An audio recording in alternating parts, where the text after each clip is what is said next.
There's one thing the buyers tend to get wrong in the greater Seattle area when submitting offers, and it's the reason why they keep losing on homes that they love. So today in this video, I'm going to be sharing with you some of my secrets on how to craft a winning offer. I'm going to pass those along to you. And I'm going to take you behind the scenes on two of the deals that my clients just won in multiple offer situations. They competed, and I'm going to share what we did and what worked so that you can be set up for success when you find the home that you love. Hi, I'm Matthew Chapman. I'm a Seattle area real estate expert. I'm a native here. I love this region. I love educating people on all things real estate. So make sure you like and you subscribe to this video. And if you need help buying or selling in this region, you're relocating maybe from out of town, feel free to drop me a message. I would love to see if my team and I can assist you on your next purchase or home sale. So let's face it, the Seattle market can be really competitive. There are slower markets around this region, but I want to teach you, I want to help you craft the winning offer in a very competitive market. Now, I hope that if you're a buyer out there that you find yourself in a little bit of a slower market, but I think wisdom says, hey, let's prepare to find the dream home, to compete for it, even if it's going to be a bit competitive out there. And I'm going to show you here how to do that right now. So the first thing that you need to know if you want to write a successful offer is you need to get educated a little bit, and you need to know that you should not be fooled by the list price. I'm sorry to say, but that list price is often just a starting price, and it's more of a marketing tool. And think of it like eBay. eBay, you have a starting price and then things get bid up. And that's the same thing that happens in a very competitive space. When you're getting 4, 5, 6, 7, even 12 offers on a home,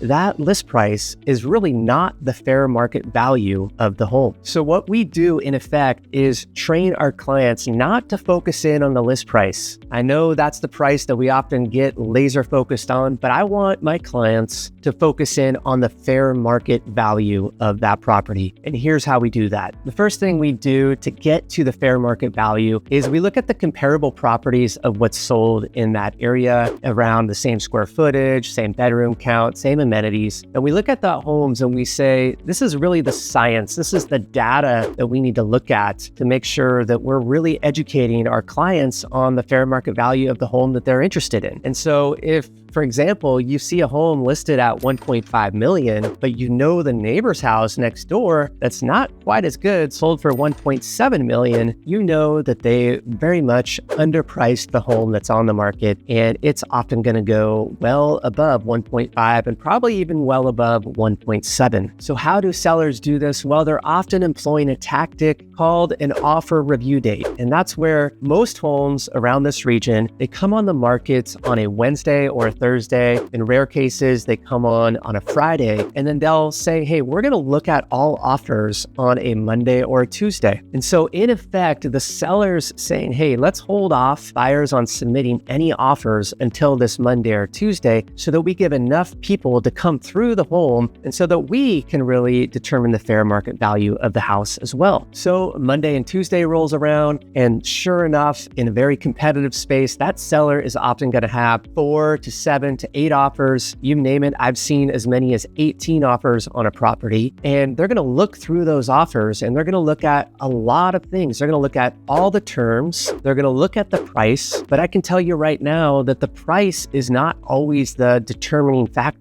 Yes, you need to get close to that fair market value, but there's other factors at play that the seller is looking at, and they really want to look at the whole package of the offer. So when I'm talking to you in this video, I'm going to be explaining the entire package of the offer, and just know that price is one of those components, and you really need to hit it out of the park if you're going to win on all the components of a great offer. And so the first component is price. You have to get the price right, and you need to know as the buyer that you really should be paying the fair market value for the home, not just the list price. And the list price is just a total fake in a competitive space. It is that starting point for a offer, kind of like eBay, what I just said earlier. So know that you need to have your realtor, at which we're very good at, doing our due diligence, looking at the science, looking at the facts, looking at what the comparable properties landed at. And then we're also going to look at how does your property that you love differ from those comps. If it's better, we might say, hey, the house that you love is actually going to probably the fair market value is more money.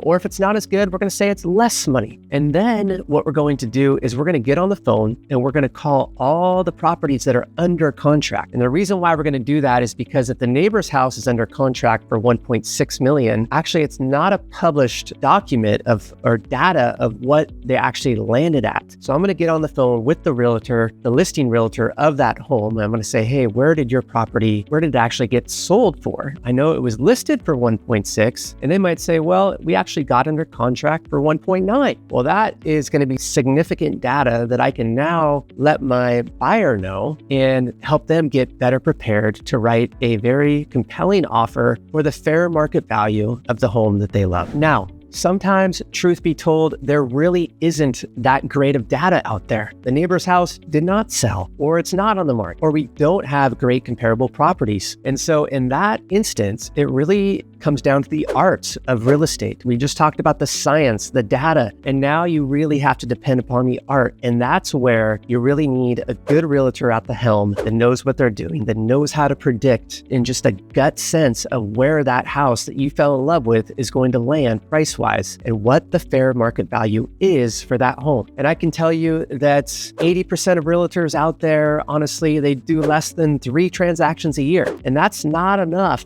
to really have a good pulse on the market, to really know the art part of real estate and to be able to predict in a gut sense, a gut feel of what the fair market value is for those homes. And so what we do for our clients is we combine the science and the art, and we come up with a fair market evaluation that we think the home is worth. And I can tell you that in the last few homes, we've actually predicted where that house is going to land within $1,000. And our clients have been wildly successful in actually achieving their dream home and coming up with a great price that's fair market value so they can be competitive and write a good offer. So I know what you're thinking. You're thinking, Matthew, how high do these homes go above list price in a multiple offer situation? And I can tell you this, as a general rule of thumb, we found success with our clients in educating them that you can expect that home, this is just general rule of thumb, it's not black and white, but on average, they will go up 5 to 10% above the asking price. So just knowing that information is going to help you tremendously in your home search. And I will say that in some cases, they go up as much as 20% above asking. And in rare situations, even 30%. And so that is going to help you tremendously. I would just budget 5 to 10% above. And so really, if your, let's say, starting price is $1 million, you should, if you think the house is going to go up another 10%, your starting price of your search should really be $900,000. If you don't want to pay any more than $1 million, then you should be only looking at homes that are priced at $900,000, unless there are exceptions to that, unless for some reason the house has been on the market more than 8 days. Then you could go up to your max budget on your search. But if it's been on the market less than 8 days, you should really use that lower price point in anticipation that that home is going to get bid up 5 to 10% above asking. Let me give you an example of this home right here, located in Sammamish, Washington. This is a beautiful part of Washington State, and it was voted one of the top places to live in all of America. It's received numerous awards, and this home is beautiful. And my clients walked through it and they loved it. And right away, we knew this home was going to be competitive, that it was going to have multiple offers. And this home ended up landing at 19% above asking. It was listed at $1,325,000. It had some nice upgrades to it. It had a great backyard. And, you know, it was a little bit better than the other properties next door that sold recently as well. So one of the reasons why we knew this home was going to be competitive is because we saw the other homes homes escalating above asking as well. And I called the agents and I asked them how many offers they received. And they were like, oh, we received 5, 10, 15 offers on these listings that were under contract that hadn't sold yet, but were under contract. And so I was able to get that data and bring that back to my clients and say, hey, if this is a home you really want to go for, you need to know that it's probably going to go wildly above asking, and it's going to be very competitive, and most likely you're going to be competing against 7 to 10 offers. And in fact, they competed against 8 offers. So here's how we won. First, we got the price right. We included an escalation clause in our offer that said, hey, we know the starting price is at $1,325,000, but we're willing to go up to this amount. We're willing to beat any offer by $10,000 to $20,000, depending on how their offer is structured. We'll beat that offer by $10,000 to $20,000, and we will never go up past this amount. And we set that amount our ceiling, and that was the highest ceiling. Now we had another offer that was right below us that was willing to pay almost just as much as us, and not quite. And we had another offer. The third offer was just even right there as well. But our clients nailed it on the price. And so that's part of the reason why they won. So not only did my clients get it right on price, but they also got it right on the terms. And we're going to get into what the terms are here in a minute. But let me just tell you this. My clients ended up doing all their due diligence beforehand, so they could feel confident that they could waive their inspection contingency, they could waive their financing contingency, and their appraisal contingency. I know this sounds crazy, but let me break this down for you. And they also released all their earnest money to the seller as a non-refundable deposit. Now, you might be thinking, Matt, they've got to be the only ones doing this. Well, I can tell you, out of those 9 offers, 7 other offers were willing to do the exact same thing. So these are the waters that you're swimming in if you want to be competitive in the housing market in the greater Seattle area. And it can sound really scary, but when you break it down, like I'm about to break it down here for you in a minute, it's actually not as scary as it seems. So trust me, walk with me here. So let's talk about the due diligence of inspections. There is something called an inspection contingency that you can include in your offer, but I can tell you that that offer is most likely not going to get accepted in a very competitive space here in this market if you include that in your offer. And so what that is really in effect, that contingency, is it says, hey, you as a buyer, you have 5 to 10 days you can structure the amount of time, but as long as you want, but you have that amount of time to do your due diligence after you get under contract. And you can actually renegotiate the offer, and you can renegotiate the price or even the terms of maybe you want the seller to fix something after you go under contract. Well, that is just not the reality of what's happening in the competitive space. In the slower market, you can get away with it. But in the very competitive market, the seller is expecting a sure thing. They don't want to give you the ability to walk away. They're only going to choose an offer that they know you have no chance of walking away. So yes, that's scary unless you're comfortable doing your due diligence ahead of time before you submit your offer, because eventually you have to do the due diligence anyway, right? So why not do it before you actually submit the offer? And that's what the seller is asking you to do. So they're saying, hey, we want you to inspect the house before you write the offer so that you can not include that contingency. And if you want something fixed, then ask for it ahead of time as you submit your offer. So what sellers are doing, in effect, to make your job easier as a buyer is they're actually about 80% of the time, they are providing that inspection for you as the buyer. Now, I know what you're thinking. You're thinking, is that inspection report that the seller is giving me tainted in any way? Is it really accurate information? And look, I'm asking the same question. I'm representing you as the buyer. And I can tell you that the short answer is oftentimes that seller inspection report, in my opinion, is very accurate and trustworthy. Now, there are some exceptions to that, and there are bad inspectors out there. But the reason why I say that inspection is generally trustworthy is because that inspector is licensed and insured, and they have reviews, just like a lot of industries out there. And their reputation, frankly, is on the line when they write up that inspection report. And so we can know that generally speaking, it's going to be trustworthy, but to double check it and to make sure it's trustworthy, we do a couple things. One is I look over that inspection report personally, and I see over 100 inspection reports a year. So I know enough to be dangerous. I'm not infallible. Sometimes I get it wrong, but oftentimes I have a really good sense if that inspector is being trustworthy just by looking over the report. But then I ask you as the buyer to double check it and to use your gut and your inner sense to know if this is a trustworthy report or not. And so what I have you do, I always recommend that you call the inspector yourself and you get on the phone and I'll give you a series of questions to ask. And at the end of that phone call, you're either going to feel very good about the house and you're going to feel like this is a trustworthy report, or you might feel like something's off and maybe something gives you pause. So if that's the case, if you feel something in your gut that something's not right after you talk to the inspector, then I would say what I would recommend is that we ask the seller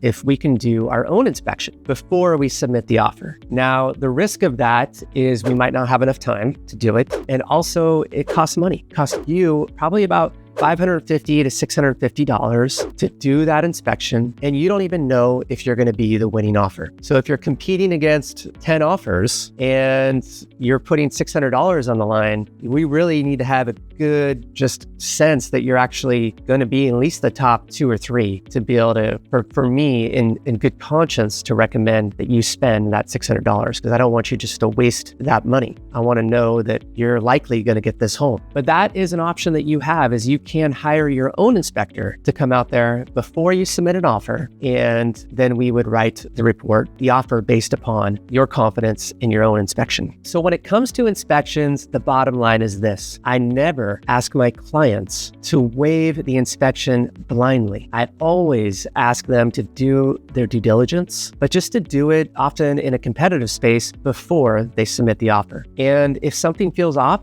about the inspection, then we pass and we don't move forward with it. So you've done your inspection, you've done your due diligence, you feel good about that, and now it's time to structure the financing part of your offer in a way that sets you up for success. And I'll tell you right now that there's a big difference between being pre-approved and being underwritten approved. If you're underwritten approved, you're gonna have a lot more confidence in the due diligence that you've done for your financing to know 99.9% that your loan is rock solid and you're not going to be denied that loan. And the reason why that's important is because just like the seller wants you to do your due diligence regarding the inspection beforehand, they also want you to do your due diligence regarding the financing beforehand. And in effect, they want you to guarantee 100% that you're not going to walk away from your offer because of financing. And so the only way that we can know for sure that you're locked in for financing and that nothing is going to go wrong is if you are underwritten approved. Now, an underwritten approval is way different than a pre-approval. A pre-approval, the lender just looks at your documents and says, okay, based upon this information, they calculate some calculations and they say you're pre-approved. But that lender really isn't the one that guarantees that you're going to get the loan. It's their underwriter. And I always joke that underwriter's probably in the back room somewhere,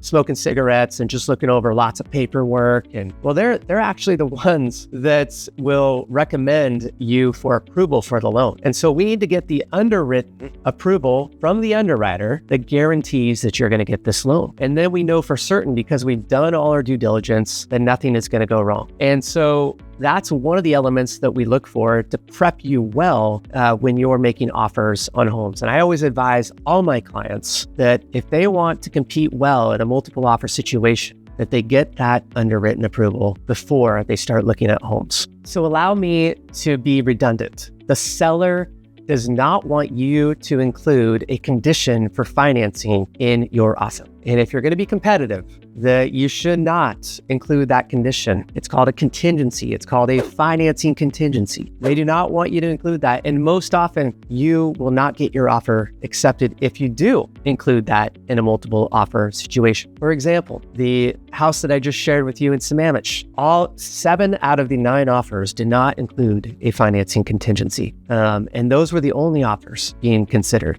And so again, you do your due diligence beforehand, and that's getting the underwritten approval. The second element that you need to be rock solid on is the appraisal. We need to know that the price that you're offering, if you're including an escalation way above asking, we need to know that it's going to appraise for that amount as well. So how do we know it's going to appraise for that amount? Well, again, we're looking at the comparable properties. We're making phone calls to other realtors, and we're setting you up with a great lender that has great appraisers that have proven track records, where most likely you are not going to get an appraisal that's going to eliminate you from being able to get financing for the home. And so we're going to be working together on that, along with your lender, to make sure that you're set up for success on the appraisal. And if we feel any hesitation, then I would recommend that you don't move forward with an offer on this home, because most likely you're not going to get it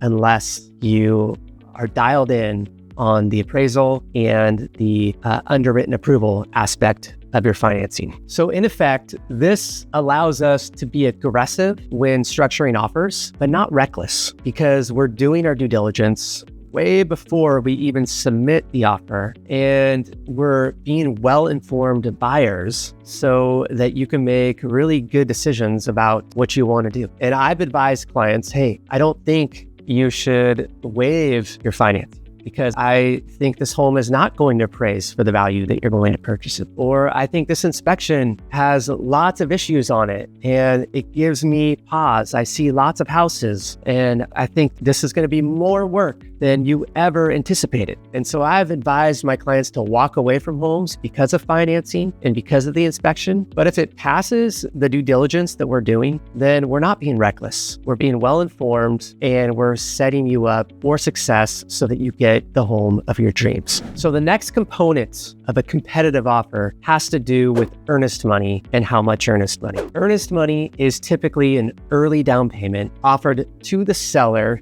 in earnest that stays at this place called escrow. And escrow is this independent third party that doesn't represent the seller or the buyer, and they just handle the transaction and the funds processed. And so typically what happens is 2 days after you get under contract with the seller, that they're going to require you to deposit earnest money to escrow within those 2 business days. So there's no rule in how much earnest money you have to offer, but I will tell you that the industry standard is about 3 to 5%. And in some cases, we're talking about competitive offers here in this video, you're going to see 10 to up to 20% of earnest money being offered to the seller to be sent to escrow 2 days after mutual acceptance. So that earnest money becomes at risk, meaning you can lose it as a buyer if you don't include your inspection contingency or your financing contingency. But you would need to walk away from this house on your own free will. Otherwise, you're fine and the transaction's going to go on. But if for some reason you just got cold feet, then you would lose your earnest money if you did not include those contingencies. So your earnest money would be at risk without any contingencies, but only if you chose to walk away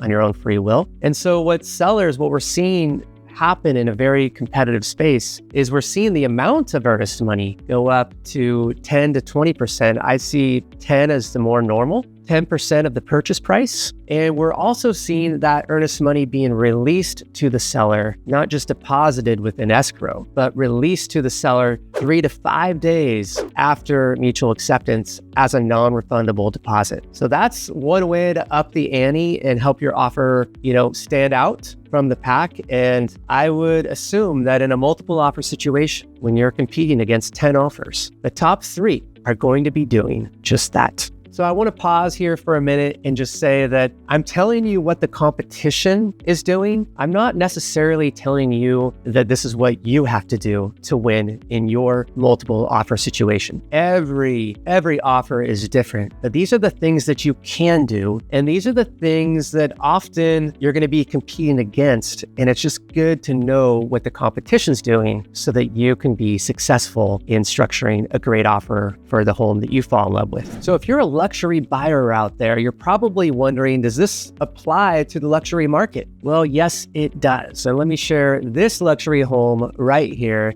that my business partner and I just got under contract. This home was listed at $7,250,000. It's in Medina, and it's in a great area just right next to Bellevue and Clyde Hill. And it has 6 bedrooms. It's got 6 bathrooms. It's got views of Lake Washington, and it's a beautiful home, brand new construction built by MN. And this was a very sought after home, and it only lasted on the market for 3 days. Let me tell you what happened. This home ended up selling for about 5% above asking. Do you remember the rule of thumb? 5 up to 20% above asking in crazy situations, but the general rule of thumb is 5 to 10% above asking you can expect in multiple offer situations. And this was true for this luxury home as well. And yes, it landed about 5% above asking. And how did we know as realtors that this was going to happen? Well, again, we looked at the comparable properties. We called the pending sales and asked the realtors how many offers they had and where the home landed. And then we just used our gut intuition and we informed our client, the buyer, of where we thought this home would land. And we structured a great offer with clean terms, just like I talked about, with an escalation clause that was hard to beat. And my clients ended up the winning offer. And my business partner and I are so thrilled that they got their dream home, and our clients are thrilled as well. So you might find this all overwhelming. And let me just summarize some of my thoughts here. And just to let you know that price does matter in a competitive market, but it's structure that often wins the offer. And yes, the science and the data is good, but you really need an experienced agent that has a good gut instinct to be able to craft a winning offer. So we threw a lot at you in this video. Yes, it's a deep dive, and feel free to message me or reach out if you want a personal consultation. My team and I, we would love to assist you and walk you through the buying process and come up with a really good game plan that's just unique for you. These are not cookie cutter approaches. We want to hear what your needs are and what you're looking for. So thanks for watching. I'm Matthew Chapman, and I'll see you next time.